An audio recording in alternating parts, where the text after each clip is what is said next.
Hey guys, thanks for being with us tonight.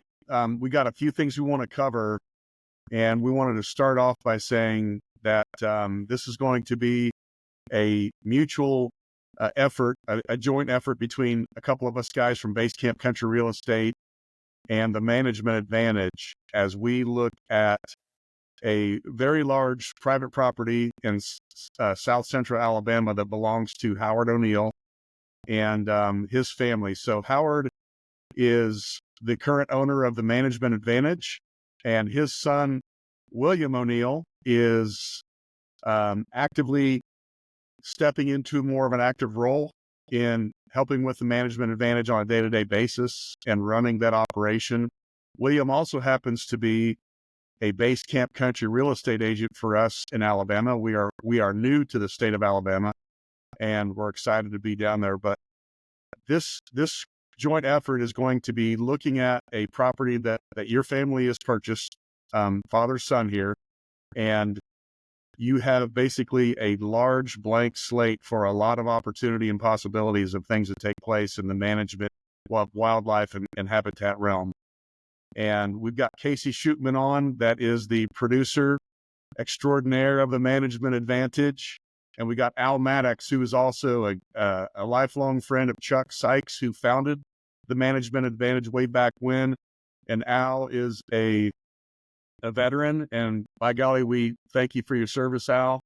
And you're a tremendous guy that has a lot of interest and a lot of stuff going on in your own right in Alabama, and what you've been doing and contributing content to the show. And it's been, whether it be trapping predators or managing your own farms. And Al is I put him in my top tier of the turkey hunters that I know, and he can sure call and kill a turkey. If you can kill a turkey in Alabama consistently, you're a good turkey hunter. That's for sure. Wow, so this is he's a big buck killer. He's a big buck killer. His first Illinois whitetail deer under his belt this last about a month ago now, right? Halloween night. Yeah, that's cool. So with Casey. Yeah. So yeah, he's show coming out Wednesday. That's sweet. We're looking forward to seeing that. So we've got a lot of ground to cover, but I wanted to kind of just jump in and introduce everybody. Chuck Sykes, a lifelong friend of all of ours, who was the founder of the Management Advantage. We were hoping he was going to be able to be on with us tonight to give his 2 cents from a biologist with a southern slant, but he is down in Texas, deer hunting and killing big bucks with his sweetheart and some good friends, and he's hosting a big group of folks down there, as I understand it. I'm sure they're having a fantastic time, and he just wasn't able to break away to hop on a call. But his wife killed their target deer this afternoon. That's phenomenal. And I asked him in that text message, was that the very first day, the first evening hunt? Yes, or first time. That's they're on a heck of a roll. Well, good deal. At this moment, Howard, I want you to tell us a little bit of background, and I'm going to go to William here in a second too, to get some feedback from him. But from your perspective, tell us a little bit about Cedar Heights and how it started and what your intentions are with that property. Yeah, I guess 25 to 30 years ago, I'm not exactly sure, met a guy named Tony Smith. Long story, and I won't even get into it, but he cold called my father-in-law. Tony is a stockbroker and has been our money manager, one of our money managers for since that day. But he did a cold call with my father-in-law, and the next thing you know, he's helping manage our money, and we got to deer hunting with him in Demopolis, Alabama, on his little place. Tony led us into some property down in Demopolis with him that we leased. Long story short, we lost the lease in Demopolis, moved to Mississippi with him. When William, you was probably 4 or 5 years old, I guess. Clay was 7 or 8. You wasn't even old enough to take hunting. Yeah, I was probably 6. And just long story short, again, we decided it was time for us to move along out of that lease. And I talked to Tony, and we found a piece of property. And it started out at 600 acres that that Tony bought, and our family just went in and leased property from him. Few years later, there was 300 acres that joined it, and we went and purchased it and we went in 50-50 together. It's called Sandwood Farms. We've done some, Casey's come down and done some shows on there. Al's seen that before. He's trapped on there for a couple of years. Was in that property with a partnership with Tony for probably 15 or 16 years maybe, and had this piece of property that borders Sandwood, and it was owned by a timber company, and it was always on our mind to buy it, if we could, and things worked out. I guess 2 years ago, maybe, William, is that right? This is our third hunting season. If so, we purchased it in September of 2022. Yeah, so we went in there cold. So we bought a piece of property in September. Opening day of bow season was October 15th. So we didn't have a lot of time. Didn't do literally nothing. The roads, if you can imagine, it was timber company property with a group of guys from Birmingham that had leased it. Roads were in tough shape. The day you closed. Do what? I was trapping it the day you closed. Yeah. And so we purchased that piece of property. It's 1,225 acres. I remember that because it's like Christmas. I remember when Casey came down, we called it the Christmas property when we first started. So what we did, we got out of Sandwood. Tony bought us out of Sandwood. Wood Table was allowed us to be able to purchase this property as a family, but we are still partners in heart with Tony. So his 950 acres borders our 1250 or 1225. So we hunt on each other's. He kind of does his thing. We kind of do our thing now, but we're still great friends. So we've got really good neighbors, met the neighbors around us. When this whole thing started, it was part of, Al, you can help more of this, but it was McMillan Bodette property, McMillan something. I can't remember what the name was, but it was about 10,000 acres. Sandwood was that a guy named Dennis Adams went in and bought and broke it up, and two of our neighbors actually bought some property from Dennis. So we've got really, really good neighbors down there. And then to our south, actually, the old Portland Landing that Mossy Oak leased. Hit and Miss Lodge. Yeah, Hit and Miss Lodge for years. As the crow flies, it was probably a mile and a half from that. So if you ever watch the Mossy Oak series, the hunting the country and all that stuff, they hunted almost on this piece of property. So that kind of gives you an idea where it's at. But anyway, that's kind of where we're at with it. Had an idea about talking to Tom and coming down and just writing a plan. One of the best series we've done that Casey and Tom did was Project 17, and people really like that. It's kind of one of those things. Everybody, Tom, you mentioned earlier, this putting Southern, aspect on this, and Illinois, Indiana is completely different from Alabama. So what we're going to be able to do down here, folks in Indiana and Illinois, the principles are the same, but you have to go about it completely different. I've always told everybody up there, you think of Alabama where y'all got corn, we've got pine trees. So it's a different but the same. So a lot of things that we can do. The other thing is, like you said, we brought on William, with our family aspect and everything that we've done. It was just time. I couldn't give the time that TMA needed. My day-to-day stuff with our other, I've got 2 grandkids now. William, you got to step up. But my older son, Clay, has got 2, he's got a daughter and a son that Riley actually went on his first deer hunt opening day, I guess. And so, trying to fit in everything with that. And me just being an old guy that doesn't know anything about social media, and that's kind of where we're headed. I guess, Casey, it's been, 11 years ago that we left the Outdoor Channel, and that was before my time. Longer than that. I think 11 was when we built. So it's been 13 years, I guess. And, this is my 20th year with TMA. how about that? I did not realize And Hey, you so get getting off on a tangent, guess what I did 1 today? million? Is that what you got? The award from YouTube? The award you just got from YouTube? No, 100. That's 100,000 subscribers. 100,000. Yeah, Yeah. 100,000 subscribers, which is a big deal, Yeah. from what I understand. But like I said, I'm not, I'm not up on the social media stuff. William just started us a TikTok page the other day, so there you go. I don't even know how to put anything on there. I put a video on there the other day, and he jerked it down, said, "Hey, it's gonna get flagged." So I'm like, well, why am I even doing stuff like that? So William's gonna come in and take that day-to-day stuff, and help Casey, filming and do some content.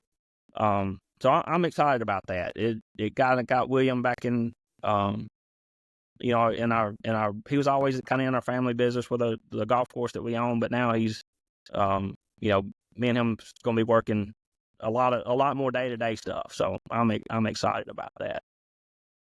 So That's awesome. William, you not only, if you would kind of compliment on what your dad just mentioned about this property, but also where you stand and coming in and taking a part of being a part of all this, along with, your real estate career. We'll get from that. And then I want to talk about, this schedule coming up like next week and where we go from there. And I'll jump in when you're done. Yeah. Thank y'all both for the good introduction. Like Dad said, coming back and working with the Management Advantage full time has kind of always been a dream of mine. It's not I don't know, it's everybody's dream to work with their dad. It's a hard job to do, but it's also a fun job to do. Me and him get together right around. Now he gets on one tractor and I get on another, and we complete two things at one time. I know Casey probably hates us because we get some stuff done and there's no footage of it, but no, and this property is just a blessing to our family and everything that we get to do. And it's one of those pieces that it'll never be sold again. And so going in on this with having Tom come down and Al and Casey and hopefully Chuck can make it for a day or two, we get to plan out something that can be, 5 or 10 years. This is not going to be a project that we say, all right, well, here it is December. We want to have this done by next December. We might have one thing done, but it's going to be for December's to come. And the goal is not to grow big, mature whitetails. That is the goal, but we want to grow wildlife. That is the Management Advantage backbone. We care about turkeys. We care about the songbirds. And with the knowledge that we have around me and Dad, because like Dad says, we're just two rednecks that like to hunt and work on tractors, we get to put that knowledge to use. And that's where I got really interested into real estate. And I guess it was a couple years ago, maybe 2018, where Tom actually talked to Dad about being the broker in Alabama. And I've always loved it, just because we have a lot of family business in real estate. And when I came to the meeting, and I was 17 years old, and that kind of sparked fire under me where I'm like, okay, I see that kind of a little bit of the freedom that you get, but then I get to go spend my afternoon riding in a side-by-side showing somebody else what their property could be. And then it's kind of like, I want to sit there and say, well, congratulations on closing property. Here's my insight, and here's the knowledge that I know from all the other people that are with the Management Advantage to help you. If you want anything to do, give me a call. So I really enjoyed it. I'm very appreciative of Tom and Craig and everything they've helped me out with. So back to you, Tom. I know that you're coming down in a week, actually less than a week, 6 days. You're coming down for 3 or 4 days, and I guess this call is kind of for a little bit of a schedule and what we want to accomplish. Yeah, hey, I do want to jump in one thing that what William said. Tell him what you really said. About what? I don't know, I guess he said, I want to be Tom James when I grow up. Yeah. No, I want to be the Tom James. And I said, you want to be the Tom James. The Tom James, and I will never be able to get that status by any means. But that's shoot, don't sell yourself short at all. I'm nobody, man. I will tell you that the plan is that my son-in-law Zach, who has been my right-hand man now for several years and has learned a whole bunch, and I just want I want him to take this all in too and be a part of this experience. But we're getting ready to kick this off and open up a complete potential here for a series of events that'll span years of time. And you said it best, Howard, because on something the size that you guys have, the first thing that we as managers a lot of times do is have to set expectations for people and understand that, Rome wasn't built in a day, and neither is a good wildlife plan, especially on the scope and the size of acreage that you have. We're going to have to break this thing down into segments and subcategories and prioritize things and put it on a calendar. Wildlife management is very simple. It's basically food, water, and cover and hunter management, but how it applies and all the different intricacies that are involved with it, especially on a southern property versus like a Midwestern property. It's like wildlife management and planning is an art form, and you could have 50 different artists paint 10, 50, 1,000 different pictures, basically. So there's no completely right. There's no completely wrong way to do it. There's little subtleties and nuances that I just bring to the plate a lot of experience from my age and having done this now since I was in my early 20s. My background is I started in wildlife management and I switched into landscape architecture because of the job market.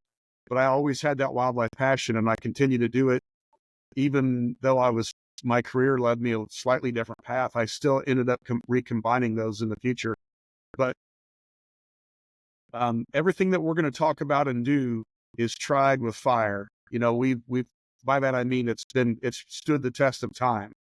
And Casey's going to have a set of eyes, and Al's going to have a set of eyes, and I want you guys to have a set of eyes, and even Zach, and of course Chuck is going to have some really strong opinions because, he was schooled in it and he's been living in that environment for many, many years down there. So I greatly respect Chuck's expertise and his experience level.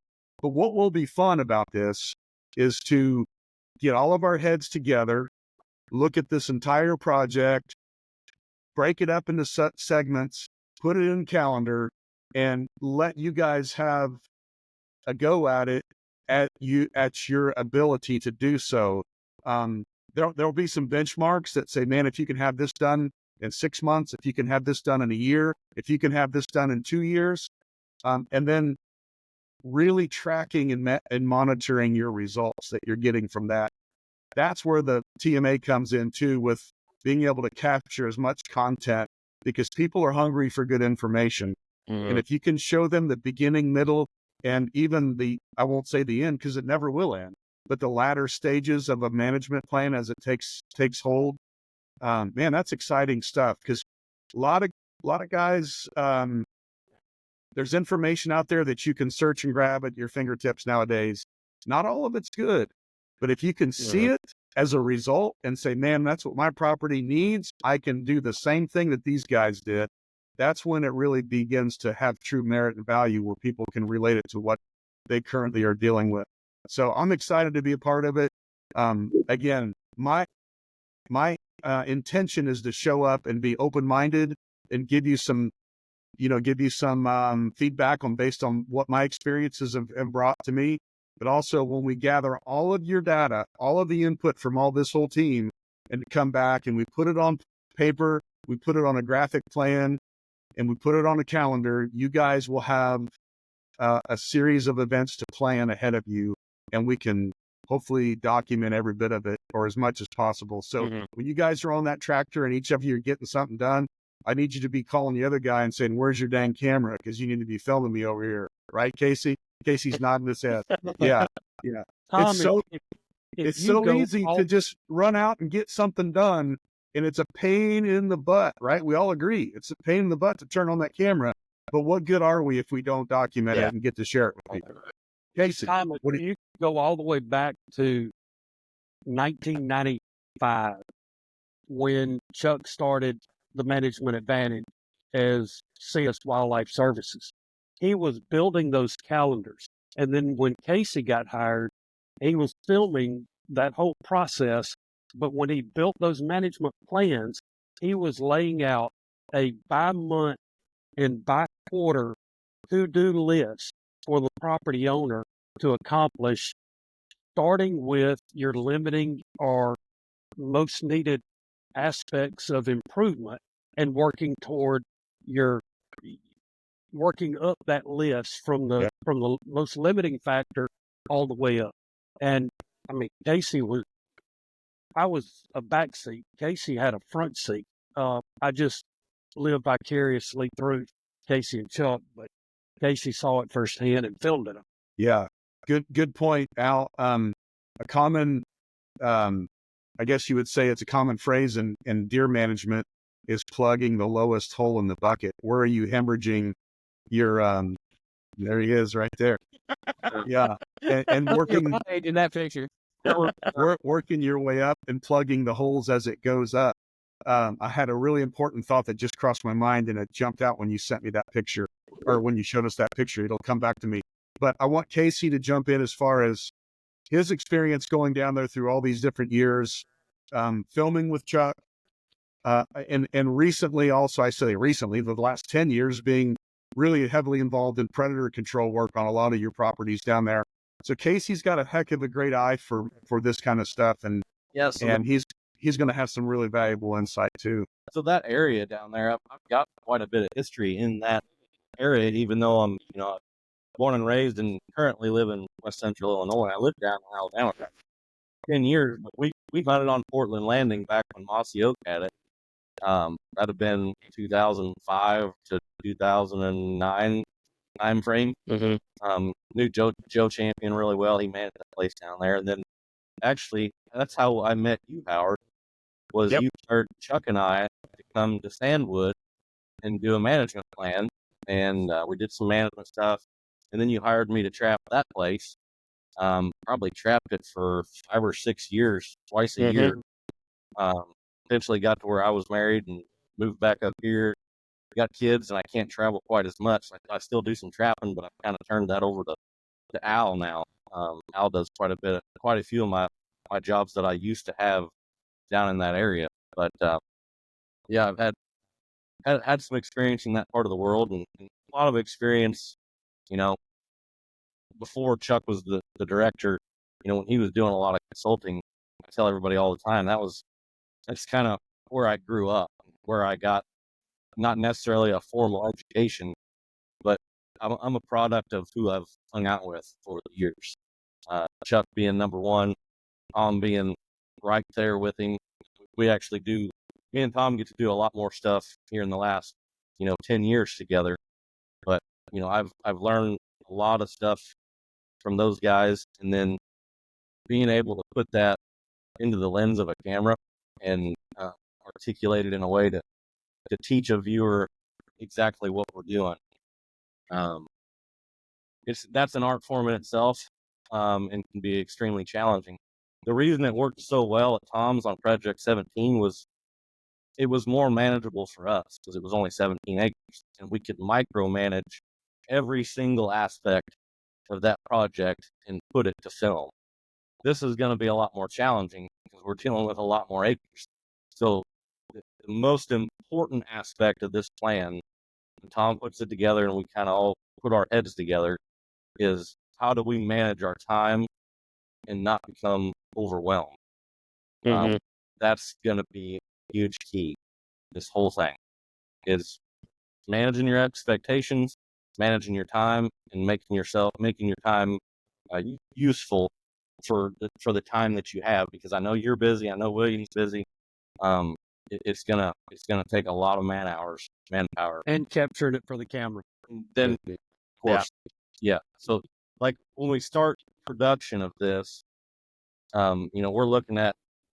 I mean, this can't see both my arms, but this project is huge. But if we can, whatever we want to call this, and I don't know if we have a name for it yet, but we eventually will. But it's going to be, Project X, and then like subtitles within that, to where this may take, like you said, 5 to 10 years to like gather all this stuff together, where we've got all these subtitles, and then it all comes back together.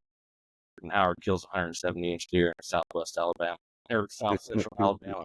Dad won't kill a deer in Alabama. And here's a story. Well, Dad well, goes out opening weekend on Saturday, and he says, I'm going to go to probably a 25, 30 acre clear cut. I'm just going to go take a camera. I took my camera. The camera is so old. I didn't know how to run it. See the deer. He sees the biggest buck we have on camera in daylight, and could have killed the biggest buck we have on our property. And He was at 75 yards. I'd have missed him. Well, I say that jokingly, but what I really, where it all will come together is, 5 to 10 years down the road, when you can, you'll be able to throw a drone up and see beauty. Yeah. The place can. The before and afters will be beautiful, this place. Yeah. And it's, when we get into the production of it, we start showing people what this place is. It's rough. That's. Casey, have you flown it rough? Oh, yeah. Yeah, I've flown over. When we've done a couple projects on it, last year before, but nothing to major scale yet. But that's like classic Alabama stuff. You got 10 different soil types, steep ridges, ridge top roads, hills, hollers, red clay, white dirt, sand. It's got every bit of that on one piece of property, and being able to wrangle all that together and micromanage each section of that is going to be extremely interesting. Yeah. The one thing you said about killing a 170-inch buck, and over at Sandwich, my brother-in-law actually killed. Dale probably killed. What that deer score? 165. It was 168, some change. 168, and now we hadn't seen anything like that since then. But it was kind of funny. That was right after we bought that property. That was probably 2 or 3 years after we bought Sandwood, and it's just funny how this just shows you the habitat. We probably clear cut, 70% of it. I would say. It was just big. The timber was at the age. And it needed to be cut. The whole thing, ideally, you don't want to go in and just clear cut your whole piece of property. But what that did was gave us 600 acres. By the time you cut out the SMZs, that gave us 600 acres of natural food. And this deer just blew up. If we can probably figure out some way for kids to put a picture of it. But it was just, Dale won the big buck contest down in Wilcox County. I know everybody in that area has heard, Venison Creations, where everybody used to carry their stuff. But, in that area, Dale won the big buck contest that year. But I do want to give everybody, aspects of this. We are in South Alabama. Killing a 150-inch buck, now in that days and age of, people killing 200-inch deer, up in y'all's neck of the woods is I do remember, when this first started, 150 was the goal. Tom, and in case you look behind you now, just what you killed a couple of weeks ago. That's just. I got lucky on that one. But Howard, let me interject something. So the knowledge that we have funneling into this 10, 20-year plan of taking Cedar Heights from where it started on day one to where it will be. I was living with Chuck in the late 90s, and I watched a 183, a 176, and a 173 come off of 5,000 acres that he was managing in Alabama. So the same thing can be done at Cedar Heights as long as we take, you've got Purdue, you've got Auburn, just all this knowledge, the dirt knowledge as well as the classroom knowledge going into this one project. Yeah. I will say probably the difference back then, though, if you think about that, I talked about the pine trees where everybody was core. Was there a lot of row crops back then, soybean fields, or because it used to be a lot more in the 90s? Because I know that that's how I grew up. 5,000 acres was 5,000 contiguous of loblolly pine. Wow. Yeah. So there you go. But back when I was 15, 16, 13, 14, around in there, we actually nothing like what Casey and Tom are involved with row cropping up there, but I just remember sitting on a tractor when I sat on a tractor my first year when I was 7 years old. I'd go with my dad. Had a Ford 3000 tractor with a 5-foot disc, and he'd put me in a 40-acre field. It'd take all day, seemed like, to get to the other end of the field in that thing. But that's what and I couldn't imagine putting my 7-year-old son on the tractor, And when I was 10 years old, he was sending me to the field by myself, So times have changed, but I am looking forward to that. But what I was going to say with that other thing is, we've got there's the potential there, but we've got good quality deer on this place. We don't have social media deer, so the people that are looking, people are looking for, hey, go kill this 150-inch buck in a year and a half. It's probably not going to happen, unless he just wanders through there or something. I mean, we've got to get our deer herd under control. That's the first thing that you're probably going to say is, hey, we got to be shooting more does, got to be shooting more does, got to be, and so there's a lot of things we've got to do to get to that point. We do have a lot of food out, but we've got to get this thing started. But I just, 10 years from now, I hope we're seeing those deer that you talk about, Al. But this first 3 years, somebody saying, well, hey, you're TMA guys and you're not killing 150-inch deer. Yeah, you're probably right. So, but that's not our goal. It's all, our goal is to. It's all relative. I mean, it's all relative. Yeah. I mean, you can kill a respectable, open young deer in Alabama every year. It's kind of like turkey. You can kill a turkey in Alabama. You can kill one anywhere. Yep. Well, what I take from that is that just by sort of accident, that property already produced nearly a Boone and Crockett gross score in deer. Yep. So it tells you the potential is there. And, one of you guys earlier on when we first started talking talked about this isn't a trophy property, or that's not the mindset. Mature bucks are a freaking phenomenal, awesome byproduct of quality management. And when you get the herd in check, when your habitat is firing on all cylinders and you're taking the appropriate number of does and you're balancing everything out, and you're passing those 3-year-old bucks, you're going to be able to see what that place has the potential to express. Yeah. And that's when it gets really, really fun. Yeah. I remember years ago watching a show and one of the people on there said, well, we're going from shooting 4-year-old deer to shooting 5s. And we're holding out, we're passing all 4-year-olds. And my mind was blown at that time. This has been 15 years ago or whatever.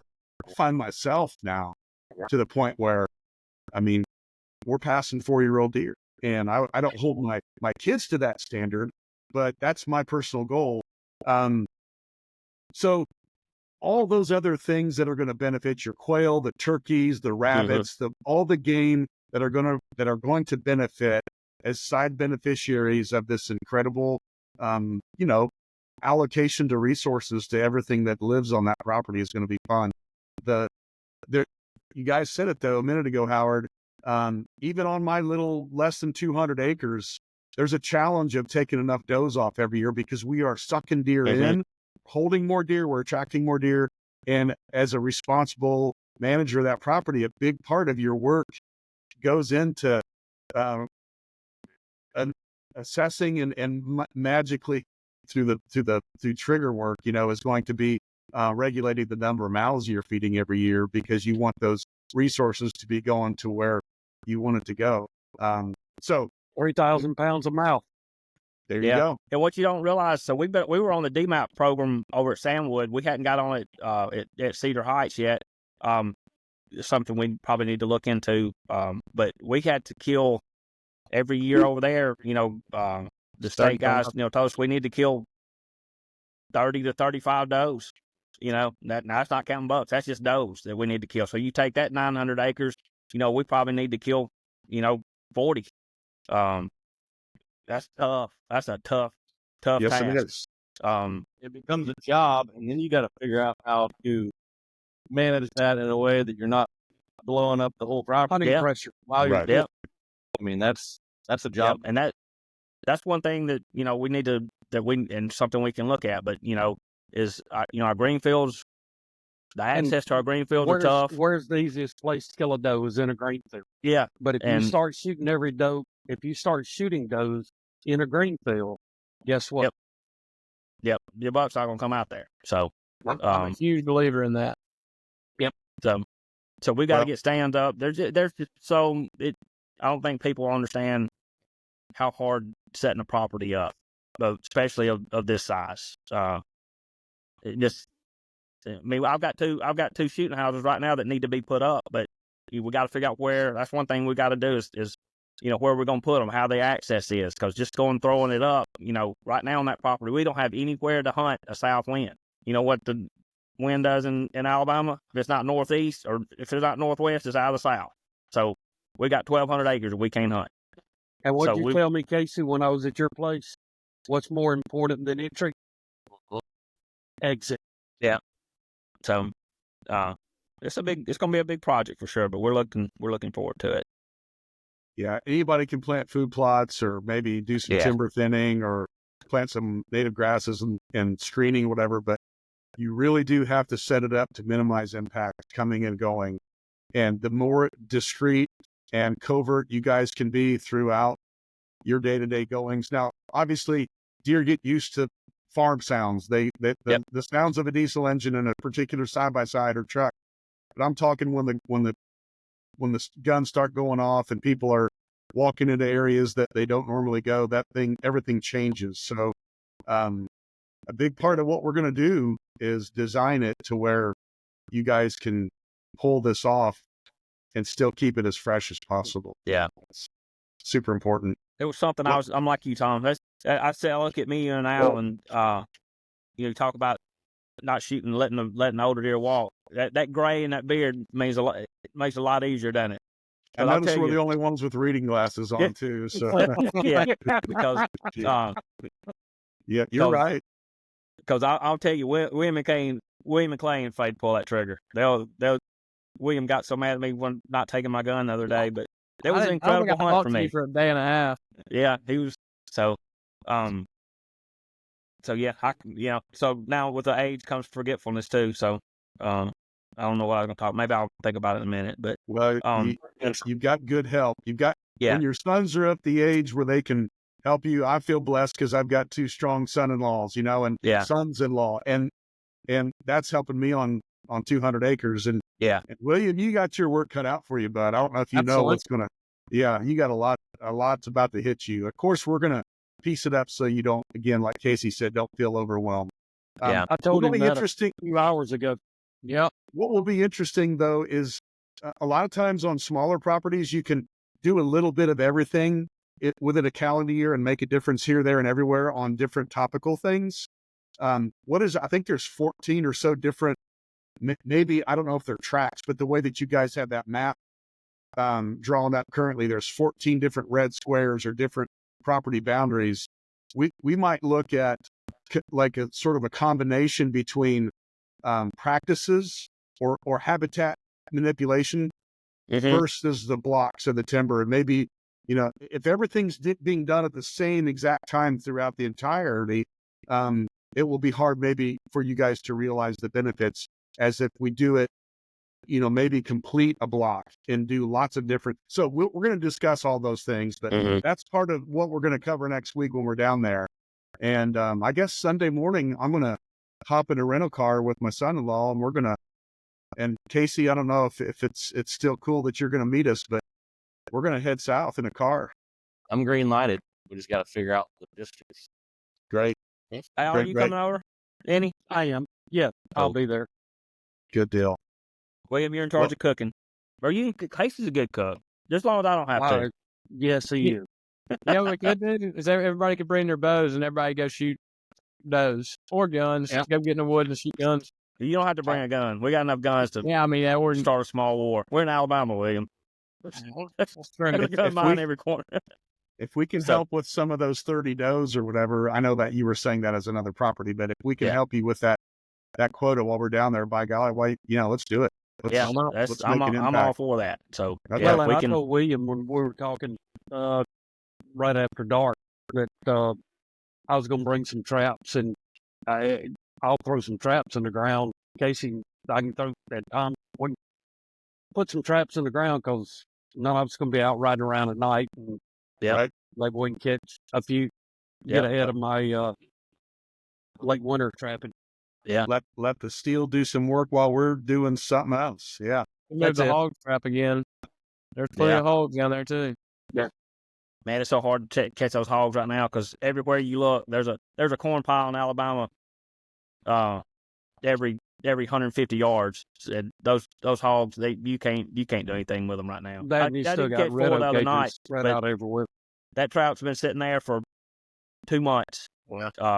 Had corn in it, just dumped out. I guess it got sour enough where the hogs finally decided they want. But I had 4 big sows come in, which was kind of odd. They were all 4 of them were big sows. Looked like 2 of them were pregnant. So hopefully I killed about 40 in reality. So, so Tom, what do you think the first thing we need to look at? I know you've been looking at the map and a little bit. What I like to do when I show up on a place is just ride the entire thing and just absorb as much as I possibly can, even getting off and walking into nooks and crannies everywhere. It's really interesting that there's a whole bunch of clear cut, like you said. Yeah. By the way, that image, how old do you think that image is that lives on Hunt Stand right now? Is that last year or how? It's pretty recent. I'd say within the last 9 months, really. Okay, so it's a pretty good acres. Yeah. Pretty good representation of what's there. Yeah. Okay. Well, and Tom, the other benefit you're talking about breaking this up into sequential segments. The other benefit is that whether it's transitions, whether it's successional forbs or grasses, they're not all coming to maturity. They're not all at the same life cycle, same stage, and you've got different age groups and different age classes of your habitat. Just like when guys do clear cut blocks on a property, they even in the hardwood timber up home, if you do different age clear cuts or timber harvests, you've got things coming in at different maturity rates at different times, and everything is never. There's always something. When one thing is dying out, a new thing is appearing, and it will just extend the attractiveness and the lifespan of all that stuff. So all that, man, we're gonna cover it all. We've been on the phone now for about 43 minutes. You guys feel like we set a pretty good opener to discuss what's going to happen next, or do you want to talk about anything else before we wrap it up? I'm excited. I'll tell you this. I was thinking back to the show that Casey did. We got a little farm in Calera that would do something, and he asked me. I still remember him sitting there, just talk for a minute. And I was talking about, talking about me not taking a gun, and I have got that stage in my life that I would rather see William go kill it. I'd rather see, heck, Tom, I'd rather see you killing him down there. I mean, it's just something about.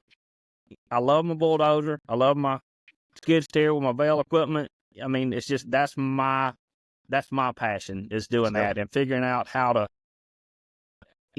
get this done. I'm not saying, I'll tell you, if I'd have had my gun with me, I'd have shot that deer. There's no ifs, ands, or buts. But I'm not disappointed that. I mean, he's still walking around.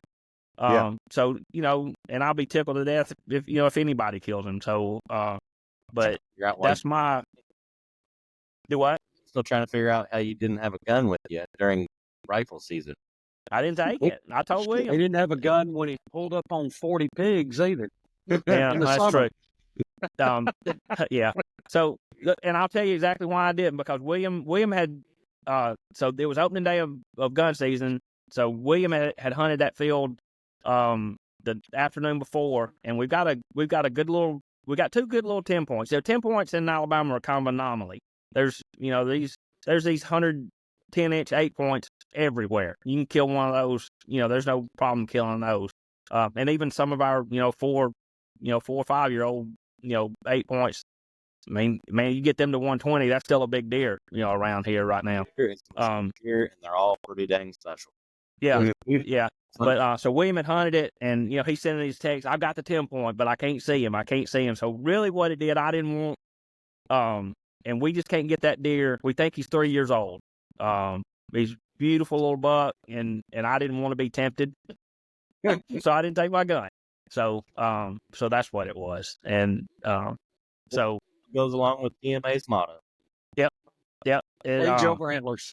Yeah, that's the way I feel, and but yeah, just from my standpoint on this, that's me being able to leave and go down there and get on my tractor and ride around, and whether it's just filling the feeders up or and I know you said something about pressure, and I saw y'all do the podcast with Grant a couple of weeks ago, I guess, and y'all talked about pressure and talked about how the guy on the farmer always sees the big deer. So I think that's kind of one thing. I think back to last year, William had his target buck that he wanted to kill with a bow, and we sat there and talked, and how we're going to do this, how we're going to do it. And I said, I'll tell you exactly what we're going to do. I'm going to drive my buggy that goes around there all the time. Like you said, they can tell the difference between a Polaris and a Can-Am and a tractor and a truck. And I said, I'm going to drive you right there because we actually got a feeder. You can hunt over feeders in Alabama. I said, I'm going to drive you that feeder. I'm going to put a bag of corn in that feeder while you're climbing your tree, and I'm going to turn around and drive off. And how long was it? 15 minutes after I drove off, he walks out? It was 45 minutes. Yeah, 45 minutes. So there's things that you have to, that I think like that, that that's how I thought that's how we could get in there, not getting busted, but I think if it had walked in there, I don't know if it had shown up, like that. And I think they do what? Never let them know you're hunting. Yeah. Right. I mean, I think he equates that tractor to feed, because there's no telling how many times that I've taken the buggy, with the tractor and the feed buggy, and 10 minutes later after you pull off, you see, 2 or 3 does at the feeder. I mean, they know what it is. So, I've told them a lot of times I'm tempted to hunt off my tractor. I wish I had a bicycle. After being with Casey, I wish I Working had a on that. bicycle. Working on that. I I know somebody that drove it to the stand in Illinois and parked it under the stand for 3 days. I drive mine as far as I can drive it. Yeah. I have. And I know somebody else that ran over their buddies on a bicycle. Yeah. It won't talk. So I guess we're pushing 50 minutes now, and what else do we need to talk about? Case, I'm excited. Like you said, you've been with. Oh, I know what I was going to talk about, the tapes. But I'll do that in a second. I'm pretty excited. Like you said, you kind of broke your teeth down here in Alabama learning. Sure. So you're going to be able to give the aspect of doing it for, I guess, 10 years down here in Alabama, now going back to Illinois and doing and kind of explain the difference of why and how. And so, that's I'm really excited about this project. I'm really excited. The one thing I was going to say, guess what I did today? Nobody will guess. But several years ago when Chuck was moving out of his house, we got all the master tapes from the Outdoor Channel. And I separated them, and I sent the first 2 seasons off to get digitized. So the guy's going to be able to take season 1, and there's 2 parts of season 2. This, I guess, Casey, that was before you, right? Yeah. I think it was 2 or 3 years before I came on board. Yeah. So the season 2 was broke. There was 26 tapes, I guess.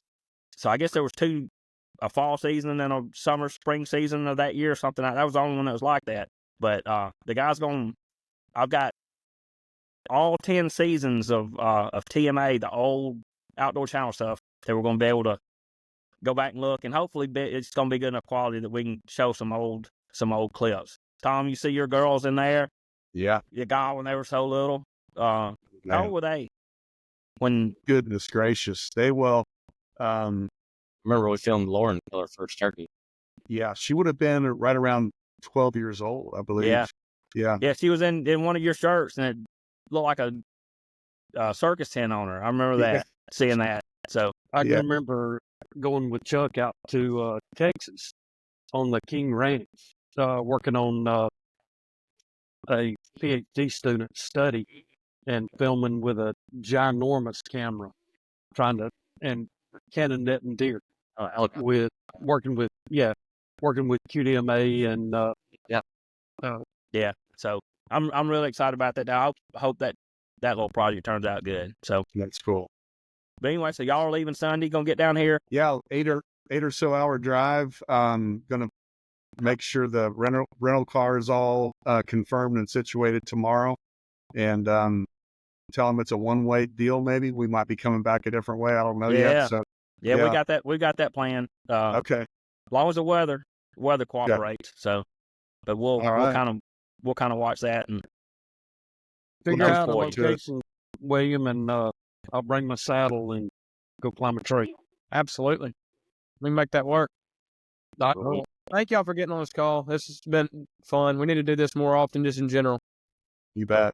Just like I said, man, we're fortunate to be able to do this and partner with Base Camp. That's been a long time thing coming. Really appreciate Craig, putting that partnership together. That's something that Tom and I and Casey have talked about.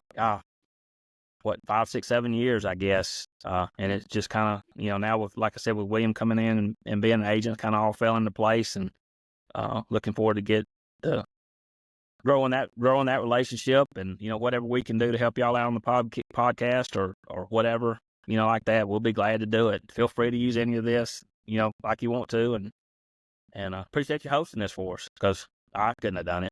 So All right. Well, every one of you, thanks, man. It's been really enjoyable tonight, hearing the input from all of you, and as you can tell, we're kind of cutting our teeth and ready to just get rolling and coming down and getting on the ground and covering everything and talking it through and generating some ideas and putting it to plan. So we'll wrap up for the night. Sunday is the day we're coming down. This thing will maybe be a podcast at some point, but at least will be a lead into the show, and we can probably refer back to it from time to time as we compare notes as we go forward and produce this content and bring it all to the viewers of TMA and the Management Advance, and Base Camp Country Real Estate. But guys, I'm excited to see you all next week. Absolutely. Thank y'all. Thank you too. Good night.